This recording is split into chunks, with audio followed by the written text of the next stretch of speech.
All right. Hi, everybody. Thanks for coming. This event is to learn more about the anti-gentrification group, United Front Against Displacement, or UFAD, and more specifically, the housing struggle at Bromley Heath, a public housing development in Jamaica Plain. We're going to talk about the history of the current struggle at Bromley Heath before having more of an open discussion about the struggle in housing and how we as students can play an active role in that struggle. Before we get into what UFAD is and what's going on at Bromley, we want to explain some of the context around gentrification, since that is not something that most of us were taught anything about. So historically in the US, working class neighborhoods were created, which hugged industrial centers in order to keep the workforce close to the factory. With the deindustrialization of the US, production factories no longer provided the main source of profit in these areas, and there's no longer an incentive to have a large working class neighborhood there. This not only led to many people losing their jobs, but also to the further decline of these formerly industrial areas, though of course they hadn't been in great condition previously. These areas were allowed to languish, and as property values fell, large sections of cities were brought up on the cheap by the government. The government then carried out a series of initiatives called urban renewal to redevelop these areas, including constructing major interstate highways through working class neighborhoods and demolishing slums to make way for more profitable gentrification in the service, or more profitable developments in the service sector.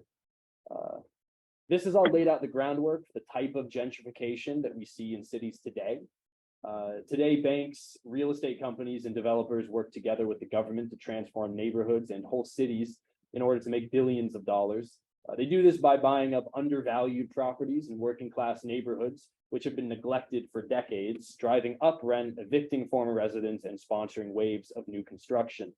While these forces sell this gentrification as necessary progress, it comes at the expense of former residents. These forces aren't working to provide good housing for the people, but are driven by profit to construct luxury units, keep vacant apartments off the market, and destroy low-income housing, often just by severely neglecting it, all of which ultimately prices poor and working class people out of the city. Now, UFAD was created to fight against this process of gentrification that we just outlined, and that we'll go on to talk about more. Because while there is a lot of talk about the housing crisis, the solutions most politicians, developers, and nonprofits put forward contribute to the problem itself. Only by bringing people together to fight against the various forces involved in gentrification can we start to come up with real ways of addressing that housing crisis. What this looks like is an organization that structures itself to fight for the interests of the people. In UFAD, there are both tenants and outside organizers like myself. Working together is really an essential thing for the effectiveness of this struggle against the many different issues facing these tenants. Part of our work involves a lot of door knocking, which helps us get a better sense of what is going on in these different developments, and also to tell people about the things that we know about what is happening in the developments and at large. Doing this has brought together in the developments that we're at a group of people who want to work together against gentrification and also the horrible conditions a lot of people have been forced to live in. The outreach helps us gather information on what exactly is going wrong in these developments. But what really sets UFAD apart isn't just the organizers and it's just the tenants, it's the participation and effort of outside organizers and tenants alike, which is necessary for our organization to be effective. Decisions are not made by the city or investors or politicians, all of which have their own interests, but rather by UFAD collectively. While the organization is relatively small, we have chapters in Boston, here, New York, as well as the Bay Area, California, and we learn from each other and connect to fight against gentrification nationally. To do this effectively, there is a national publication as well called Urban Core, which I think we have a few copies of. If anybody wants them, feel free to take them once we're talking or after the presentation.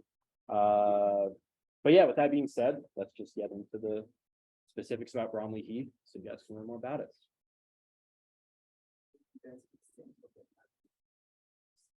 Leave these.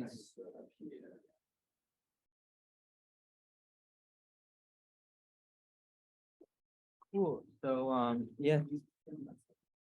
Stand over. How am I gonna advance the slide? Okay.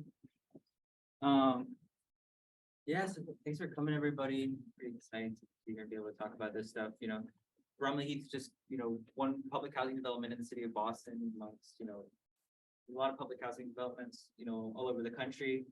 I think the kind of talking about the particulars of, the history here, the history of struggle at this development, different sorts of things that are being done now, and also the ways that people are starting to fight back, kind of, give us a bit more of a picture of, what's going on in public housing, more generally, and kind of how this stuff has developed historically. So I just wanted to kind of show, like, where Bromley Heath is in relation to where we are right now. This is where we're meeting. This is the development is down here in the Jamaica Plain neighborhood. Just thought that'd be helpful context. You can go to the next slide. But yeah, so I thought it makes sense to kind of start with, the construction of the development was in the 40s and 50s. Kind of sets the stage for the different struggles that emerged there. Back in 1941, when they started the construction of this public housing development, this area of Boston was, primarily a white working class area.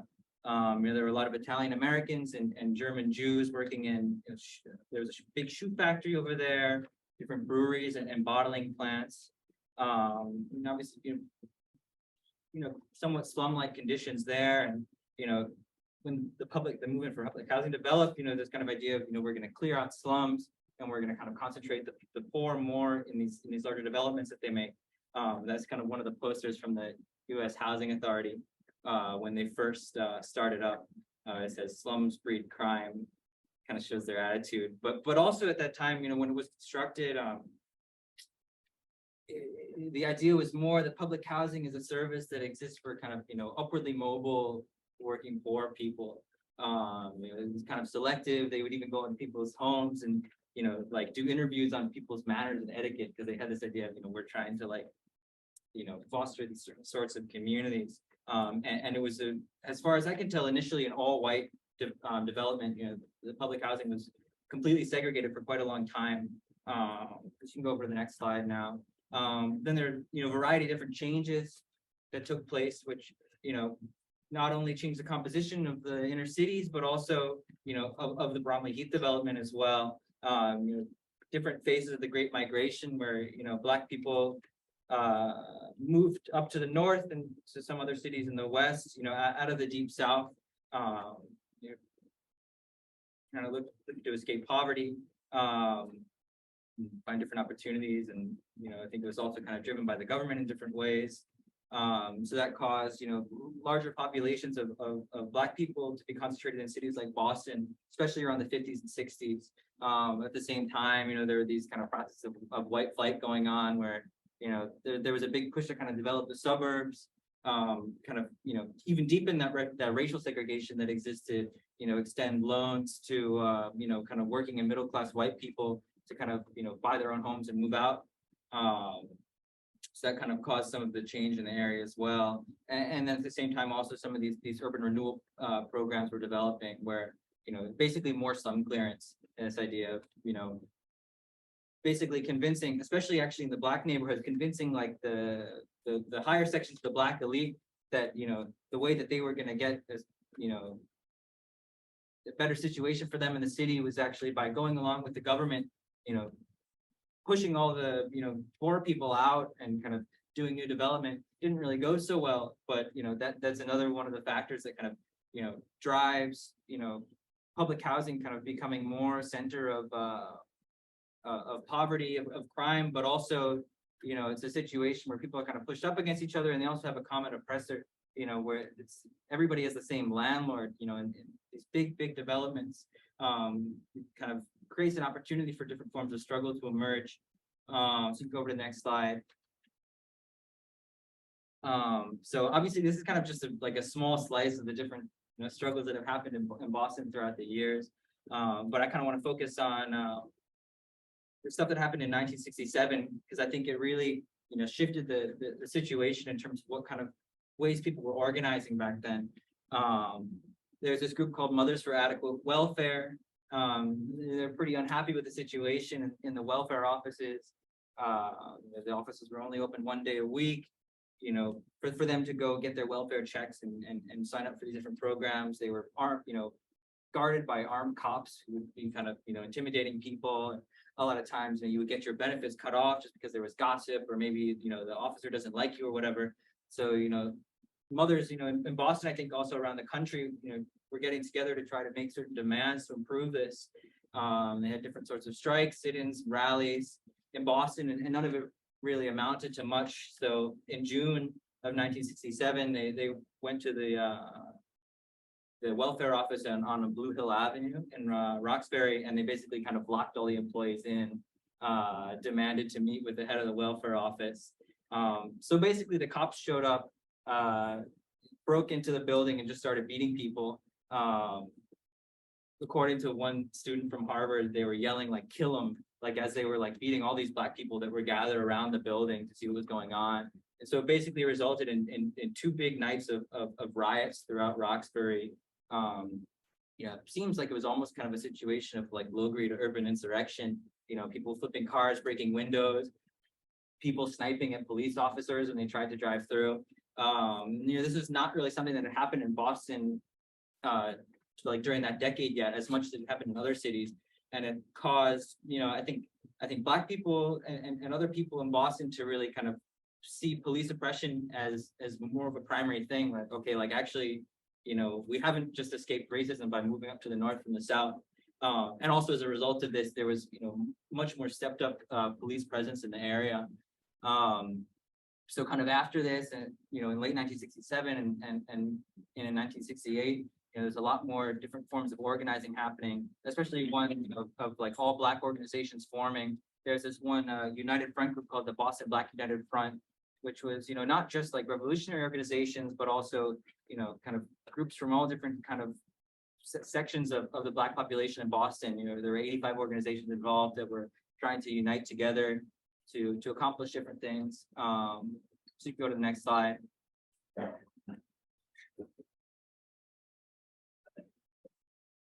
So out of that stuff, the Black Panther Party also forms chapter in Boston at this time in mid 1968. Panthers, basically trying to advance, Black liberation in different ways, and through kind of educating people about the need to have a working class revolution in this country. The chapter of the Panthers in Boston is not really as much talked about as some of the other ones, partially because they weren't kind of engaging in some of the sorts of things like, shootouts with cops and stuff like that we saw in other cities. But I think over the course of their existence, of a few years of them being an organization in Boston, they made a pretty serious impact. And one of their big focuses was what they called like people's programs or survival programs, which the idea is, we're going to serve the needs of the community pending revolution, and we're going to come together to form different programs to meet people's needs, and also use that to help people get organized, to educate people about politics. And I think they were pretty successful in doing some of those sorts of things. They had one of the, should I speed up? Okay. Yeah, they had like a healthcare trailer where they provided different health services to people of Boston. And then they also did this breakfast program, which I think people probably have heard of the free breakfast program, the big thing that Panthers did all around Boston. And at Bromley Heath was the area where they ended up holding this breakfast program at the community center there called Bromley Hall. And so that's a big thing in the memory of the people there. The Panthers came and they would, talk to the kids, they would serve them meals. Pastor Wheeler, who I think is on the call right now, was a part of that when he was a child. And also they organized the people of Bromley Heath to engage in boycotts against local supermarkets in order to force them to actually donate food for these programs, which is a pretty cool thing to think about, that like actually they were able to like mobilize people of the neighborhood to force like Stop and Shop to donate food for a free breakfast program to the Black Panthers. So you can move on to the next slide. I also just wanted to talk about another example of the different sorts of struggles that were going on at this time, and one which kind of shaped the history of the Bromley Heath area, which is the struggle around the I-95. This is a big thing in this time around the whole country, where they were kind of expanding highways through cities as part of the expansion of the suburbs. Really kind of paving over, the most oppressed, people in the cities, basically sticking them in the shadow of highways, really damage people's neighborhoods. But in Boston, actually, one of those plans was actually be able to be stopped, not just by Black organizations, but all different sorts of community organizations coming together to struggle against this stuff. The Boston Black United Front was part of that, and basically because of that struggle, that's why the Orange Line exists how it does now, and the Southwest Corridor where it is, and also there were a lot of plots of land around the Bromley Heath development, where the government basically exercised eminent domain, pushed all these people out of their homes and tore them down, and then they didn't really have anything to do with them for decades. They were just kind of sitting empty until now, with the different gentrification plans they have. Those plots of land have actually become one of the centers of the new developments they're putting up. So, but Alonso will talk more about that later. So go over to the next slide. So yeah, then the really big thing that happened at Bromley Heath in the wake of all these different struggles that were happening in Boston was the formation of this organization called the Tenant Management Corporation, led by this woman named Mildred Hailey, who's over there. These different mothers in the housing development came together, formed this group, in the context of all these struggles that were going on, and we're actually able to get control of the development. It was still public housing, but it was managed by an organization of tenants who lived there, lined up in some ways with some of the different ways, the politicians were trying to think about, well, like, how can we get rid of this responsibility that we have over public housing? But, I think it was actually a very positive thing that was able to form there. They continued these different meal programs for kids, had all these different community spaces that were available. And I think generally there was just a sense amongst the people who live there that, this is our community and we have a certain amount of ownership and control over what happens here. People have talked about how back during that time, they would leave their doors open for their kids to go in and out of different people's apartments, sew their own curtains to put on in the hallways of the buildings, which really shows a pretty stark difference from kind of, what we see in public housing today. They also had different approaches to security. They had basically like security officers roaming the property that were residents there who were being employed to do this sort of stuff. And, I think had a bit of a better attitude, towards how to deal with the sort of crime and drugs that we have in inner cities and, the cops do today. So yeah, this tenant management organization existed for several decades until about 10 years ago, when it eventually kind of fell apart. Mildred Hailey got very old and had to retire, and basically the housing authority took back over. But yeah, it's a pretty important legacy, I think, to understand what's going on in Bromley Heath even today, because people there have a bit of an understanding that actually it's possible for us to work together, organize to make the situation better, and that it's not just that this is how things always are in amongst the poor, amongst people in public housing, that it's kind of, everybody against everybody else. So I think that's about all that I wanted to say.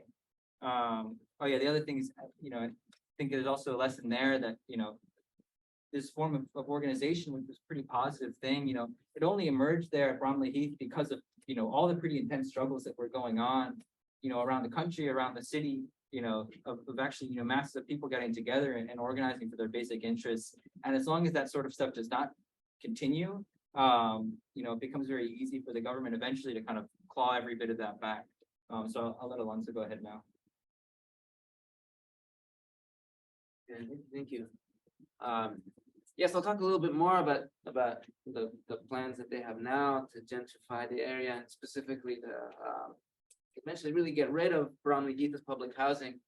But just to continue a little bit with the thread that Gabe was talking about. So when the housing authority takes over again, things change pretty drastically. Maintenance goes, total neglect sets in, terrible neglect sets in. All the basic community programs people had for the kids in the development and for others disappear. A lot of the main centers where people did, their funerals, their celebrations of all kinds are closed down. And so things get, markedly worse.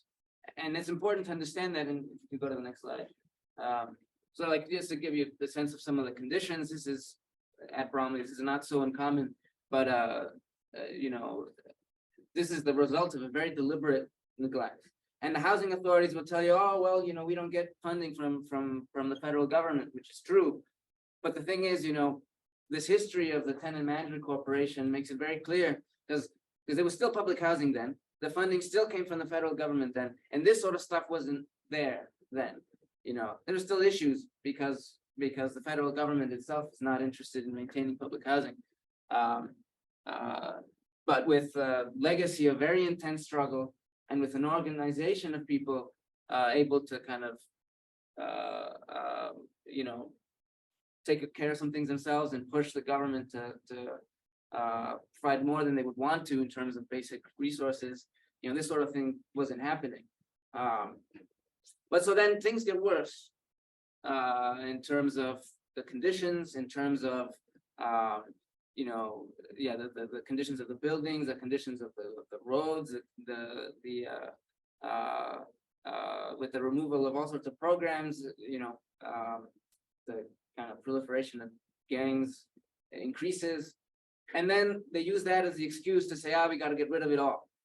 And so, you know, so they say, look, well, they don't tell you exactly we're going to get rid of it. They tell you, we're going to come in and revitalize. We're going to come in and renovate. But it's not going to be public housing anymore. And we're going to add a bunch of expensive apartments. Yeah, you can go to the next slide.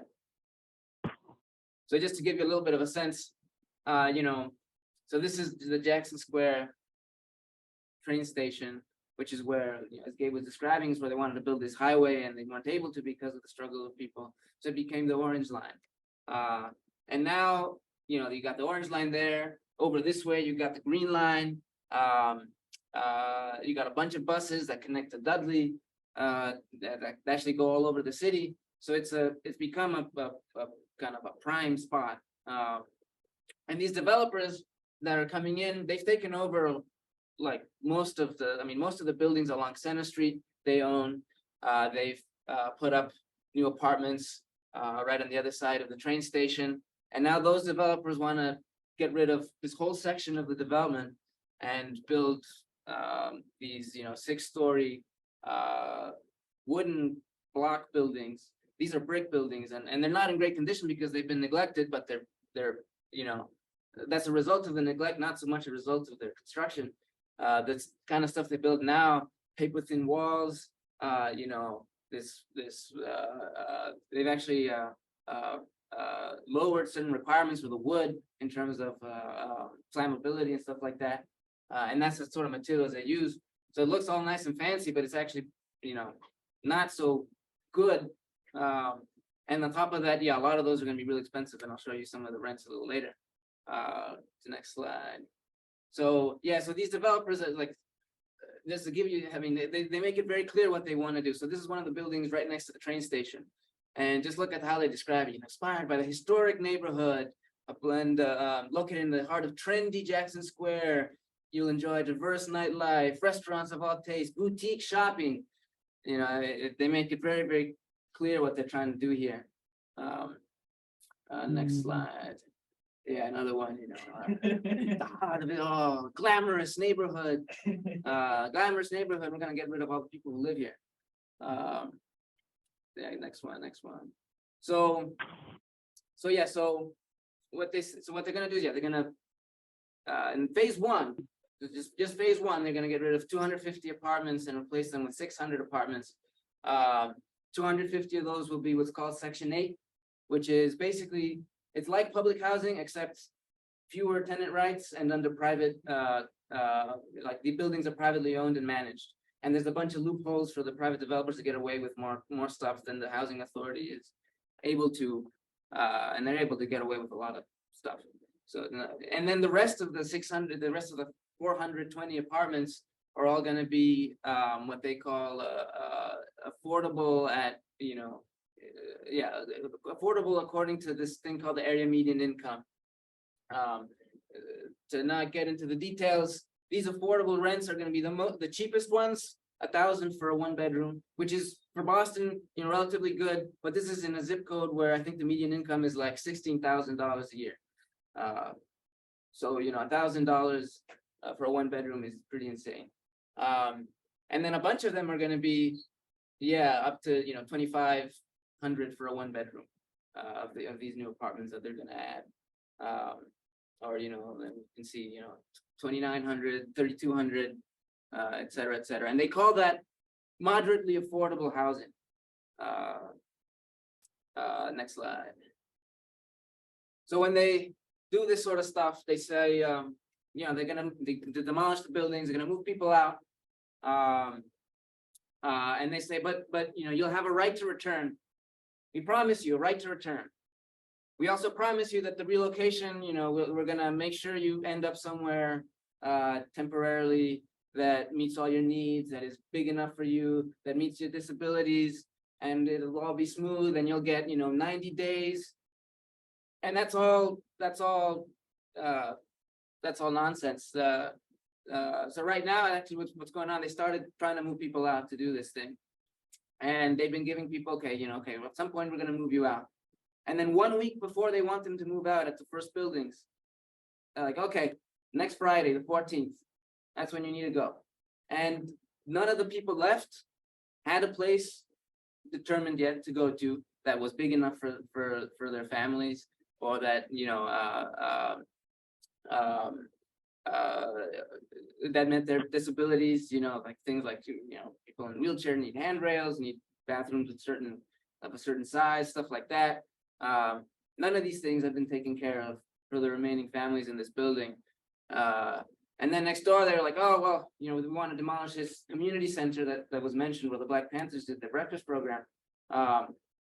And it turns out, oh, the boiler there heats a bunch of other buildings that they hadn't planned to demolish. And then they try to get people to move out in 2 weeks after that.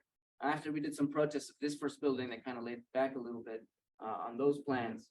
But that's how they, actually, when they talk about, resident-centered relocation, this is the resident-centered relocation. And when it comes to moving back, at Bromley, there are actually families from a bunch of other developments that have been living there for like 3-4 years because they were kicked out of like Ruggles, close to the big police station in Roxbury, and other places where they promised they would make it back, and then it's 4 years later and they're still not back, and they pull out excuses like, oh, well, at some point you owed back rent, or, oh, well, we didn't actually build the right number of apartments for your size back in the development where we promised you the right to return, so you can't return yet. These promises are worth as much as the promises they give people during urban renewal, where they did the same thing. People still have little pieces of paper saying, oh, you have a right to return, and they've never made it back. And then when you do make it back, you make it back to these privately owned, privately managed buildings under Section 8 with all these loopholes next to, in this case, fairly expensive apartments, where often what ends up happening is the people who were from the public housing who go back to Section 8, they're the people who are always targeted for complaints, get the cops called on them all the time by the wealthier tenants that move in. It's a really bad deal. Next slide. And the thing about this is, you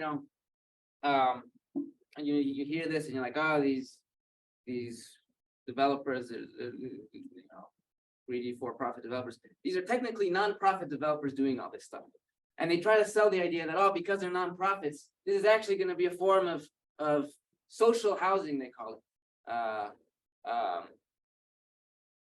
So this, the kind of material facts of what's going on, I guess, give you a sense of what bullshit that is. But also, these nonprofit developers, they don't actually manage the buildings; they own them, and then they hire the big, corporate landlords and management companies like Wynn, which is one of the biggest corporate landlords that has a management wing to do the management of the buildings. But these series of nonprofit developers and then other nonprofits, housing nonprofits, that, you know, are tied to them. There's one City Life that is actually housed inside of like their offices in one of these developers' buildings. And they'll come out and, you know, say, oh, it's good that this is happening because, you know, nonprofit, social housing. But yeah. Yeah, so, and one last thing to mention. So this is, yeah, all for phase one. And then the rest of it, they've been promising, oh, you know, we're not gonna touch that, or we're not gonna do anything to it in terms of privatizing it. And then we've been waging some struggles here. We'll talk about those later around the living conditions. And as a result of those, the, you know, mayor promised $50 million to fix the other section of the development that isn't being privatized, or that wasn't being privatized yet. But they just, in their 2023 plans, revealed that actually they're not going to use those $50 million until they find somebody to come in and take over the rest of it. Another company, another developer to come in and take over the rest of it and use it actually to subsidize their renovations of the buildings that they're going to now own. So that gives you a little bit of a sense, I think, of how, yeah, the government and these developers, whether they're technically for profit or not, kind of are doing things at Bromley, which is pretty, you know, common to how things are playing out all over the country in public housing. Slides. Yeah, I've talked about these things a little bit. Yeah, I think that's it for me, actually. You want to take over? All right, so, no, as Alonzo was basically saying, that, as Alonzo was saying, that there was, that basically, you know, over at Bromley Heath, Mildred C. Hailey, where I've basically lived for at least 2 decades, it's basically just been a complete mess since the Boston Housing Authority had taken over and basically let everything fall apart. One of the things that you know that BHA was basically known for doing was to keep things kind of like was keeping a lot of the tenants in the dark. Shut up, Paul. But anyway, but and that was kind of one of the things that for myself, you know, because I had basically, you know, because UFAD had come into the neighborhood about last year. One of the things that we've been trying to do was to kind of break BHA's ability to not only control the information that basically gets around with the outside, but also within the tenants. And one of the things that's been done to that is basically through handing out information. I know some people don't like reading, but you know, get over it. One of the ways that we've done that is through the word on the street, which was basically our way of basically, you know, taking the information that each of the tenants had been giving us and basically putting it all over so that everybody knew about those type of situations and could even basically, you know, report and come together those regards to those things, even when it happened into their buildings. Other things like the dispatches against displacement and urban core are kind of more basically ways of making it where people outside of the neighborhood would basically, you know, get this information.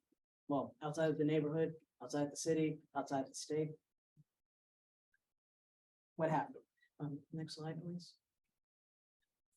And well, one of the things that we basically have to, that basically, you know, when we basically, you know, when people kind of, you know, talk to us about this thing, like, you know, well, why don't you talk to people with the other city officials and, you know, you talk to your elected officials, they're going to help you. Not so much. Mayor Michelle Wu, basically, as was mentioned, had showed up within the neighborhood completely without telling anybody, and, you know, announced that, you know, they said that she was going to devote $50 million for improvements at Bromley Heath, but, you know, by the way, that still hasn't happened yet. And even Ayanna Presley, basically a member of as they call her, the squad, as they call them, the squad, basically is also kind of like, cheerleading these gentrification projects, and everything, as you can see within the, with the tweets here. And, mine. So one of the things that we've been doing is that we've been trying to expose all of these things, and I think I said that before. First was basically by, calling out the true intentions of these politicians, and also have been by having the tenants basically report all of these conditions and everything that they've been forced to live with, whether it's basically rats, whether it's mold, whether it's faulty pipelines that basically, seep carbon monoxide into the buildings, whether it's basically, just regular wear and tear, the sort of things like you would even know if like the floor dips in too far and everything, and basically just other things like that. And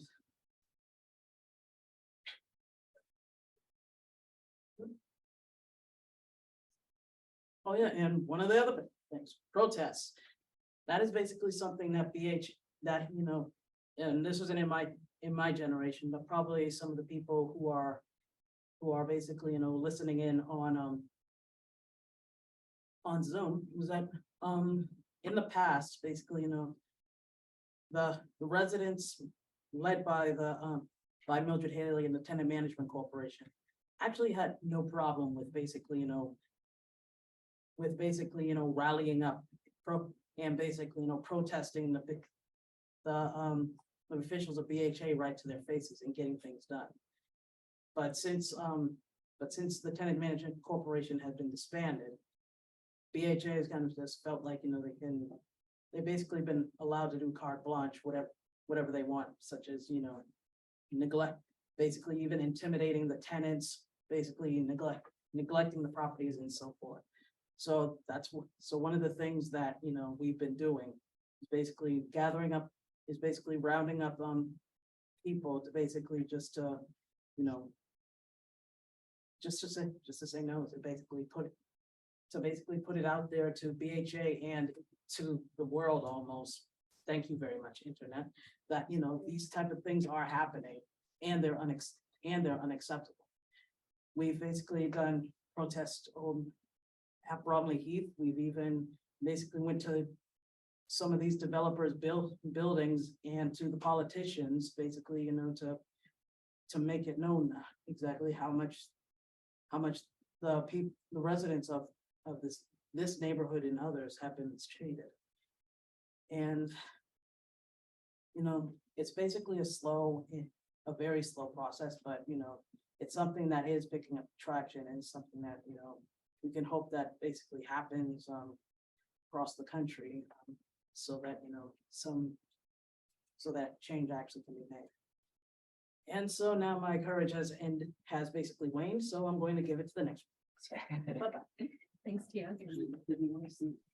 Hey, Livette, did you have anything to add to that? Yeah, I just want to say a little something. I just want to say that I want to thank Gabe and Lonzo for even coming into our communities and try to help us to organize and, get these people exposed for the things that they are doing to the people in the community. I just think it's really a shame how we just went from something that was really good, and we have a lot of memories to people that lived in Bromley Heath. I'm like 66 years old. I lived in there over 40 plus years, and they just had such good programs for our kids. And for me too, growing up there, just so many memories. People on Facebook and everything that, heard about what was going on in the community. They was like writing in on Facebook and stuff. I mean, it just was so many good things happening there. And I just don't understand how Boston Housing can just come in there like that and just take stuff away from the community. And then, this is why things are the way they are now, because when it's something good going on for certain people, other people want to come in higher ups and just take it away from them, strip them from it. stripped them. So it's just so sad that the stuff that's going on there. Like, just to piggyback on some of the stuff they were saying, like they said, TMC, Mildred Hailey, they would call her the mayor of Bromley Heath. This lady had so many good things happening over there. We had like community centers where when it was raining and stuff, the kids could go inside. We had like 2 different community centers, a gym and then the community center. The kids could go in the gym and play ball. They had like, in the summer, they would run camps and stuff, like where the kids could just come play, you know, arts and crafts. They did field trips. They, you know, collaborated with the Hennigan School to swim. It was just so much, like they said, the Bromley Hall was used for roller skating, breakfast programs. It was just so many good things. In the summer, they would team up with ABCD, make sure all the youth had jobs and stuff. I mean, and like they would, TMC would even team up with the tenants. Like they said, it was like tenant organization. They would let the kids work, like youth, like 13, 14. They would work with the maintenance guys to help sweep the community or whatever. That was part of jobs that ABCD would team up with TMC and hire some of the youth from the community, the kids, to work in the area to you know, help the guys. Like I said, the tenants, the people that lived in the community, clean the community and stuff. So that was part of jobs that they gave them. And then they had different other jobs that they could go to, like the Hennigan, be junior counselors and stuff. It was just so much. It was just so many. They had parties and everything for the kids. You know, it was just so nice. And then people could use the hall for repasses, Sweet 16 birthday parties, so many things. The hall used to be booked all the time. So it was just so much stuff going on. We had a radio station over there that you could listen to all through the projects. It was so much. And then and that's when Mildred Hailey was alive. And I really believe they waited until Mildred Hailey was on her deathbed. Then they said they was confiscating the project. And that's when BHA took back over the project. And ever since then, everything has just went downhill. They just took over. And it's just sad because, like they said, people used to clean their hallways, sweep the floors, you know, come out of their apartments, just keep the buildings clean, their own buildings, you know. So we would help out around there and stuff. Wouldn't let the kids, you know, if you see kids breaking stuff, you would say something.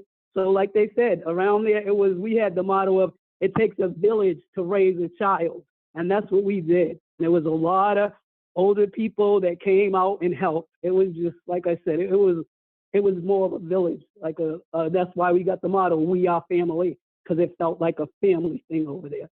So, and I'm done, but I just want to thank Gabe and Lonzo, because I just think it's so nice how they have dedicated their time to help us in our community and a whole bunch of other communities, and they're just continuing to do that. And I just think it's just so nice, and I appreciate them.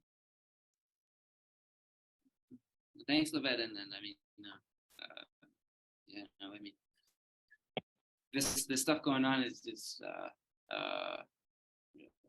stuff for very few. I mean, there's very few people who have an interest in this gentrification stuff going on, and the more we are coming together to fight this stuff and learning from the past struggles that you all and you and Pastor and others have been a part of.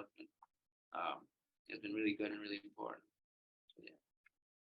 Yeah, that's why we were here trying to bring this to students today. When you take a look at the map of Boston, you see the sprawl of college, universities, and campuses just taking over the entirety of the city. They have massive endowments, which they use to invest in properties, which take over both for educational buildings and campus residences. Well, this might make Boston more welcoming to students. It encourages us to ignore the role that universities play as an active part of gentrification. Boston has historically been a working class city. Sorry. You good now? All right. And this has drastically shifted in the last couple of decades. As we've talked about gentrification, and this includes the banks, government, developers, nonprofits, and so on. So we want to emphasize the role that universities play, since many college students see their campuses as isolated from the rest of the society and just a place to get a degree, create new social experiences, and so on. But as students, we need to grapple with the reality and actually play an important role in opposing the ruling class attempts to worsen this current situation for working people. Often people think this means showing support in words on social media or supporting tenants from the sidelines while never leaving campus. We can't just leave our action there. We can't leave our role in line with charities and mutual aid wrapped up in guilt about attending elite institutions. These are not sufficient for advancing the goals of the people and avoiding gentrification. There's a lot to learn about what's going on at these developments from the different tenants' experiences. Through these discussions and meetings, students and tenants can work together to figure out how to build stronger resistance to gentrification at the developments. Even though tenants at the developments are critical to the role students can play in gentrification, most people are not against students who are interested in fighting it. Many times we've seen tenants encourage that there are students who are serious about these issues. Students can bring certain skills that they have from school to help the struggle and have the time to do different tasks that many working class people do not have the ability to. Back in New York, students at Columbia University have recently mobilized with our branch of UFAD over there, and we hope to create and continue this energy in Boston. Their protest and outreach efforts have stood against the expansion of their university campus into Harlem, a predominantly working class neighborhood in New York City, and against the privatization of the NYCHA buildings. Early this semester, close to 200 Columbia students joined a UFAD protest against the city and the class that taught students how to make Harlem a smart city by essentially intensifying surveillance linked to ultimately gentrifying the neighborhood. We hope to replicate this in Boston, and our organizing efforts have given the residents who are being pushed out of Bromley more time, better replacement housing, and this has only been accomplished by mobilizing the community and support from student activists. As this privatization continues, we need more students to get involved to advance these efforts. So we encourage you to come to outreach with United Front Against Displacement. Recognizing the problem and acting with the people who are facing these conditions and threat on a daily basis can teach us more than any class has at Boston University. Bromley Heath is just one of the developments we're organizing at. There's also Commonwealth, which is down on the Green Line towards Boston College. And though there's not a privatization there yet, there are a number of luxury condos that are being built and currently encircling it. Conditions are deteriorating in the projects while they are encircled. And these are signs that privatization is on the way. So we're going to open it up for discussion of, how people think about getting involved, sort of gentrification in Boston, and sort of the current state of what's going on. So if we want to move the chairs around, if people want to.